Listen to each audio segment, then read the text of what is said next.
This report from the United Nations Environment Programme is a vital plea to governments to think boldly about tackling carbon emissions. It's about using forests and peatland and agriculture and the natural living systems of the world in the battle against the dangers to the earth of climate change. The launch of this report was at the Mexican Embassy in London, as it is Mexico that this year is hosting World Environment Day. The report is called The Natural Fix, the Role of Ecosystems in Climate Mitigation. The Mexican ambassador was proud of Mexico's role ahead of the Copenhagen summit in December. In Mexico, we are very proud of hosting this year's World Environment Day. And this is no accident. There is a reason for this. It reflects my country's growing role in the fight against climate change, with its increasingly strong participation in global carbon markets, its massive tree planting campaigns, and its natural resources management.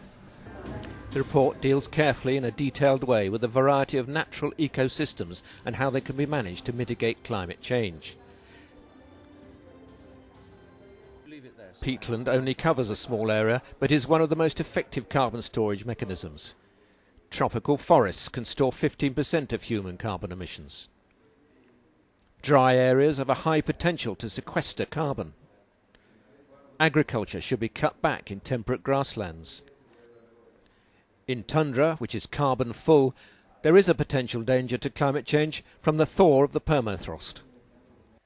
Study of satellite maps clearly shows the pushing of agriculture in forest areas, which has been cut down at the rate of nearly 15 million hectares a year.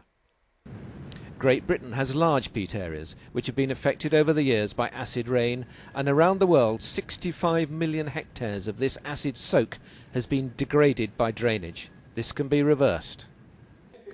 And there was this plea to political leaders from the Deputy Director of UNEP, who spoke exclusively to British satellite news.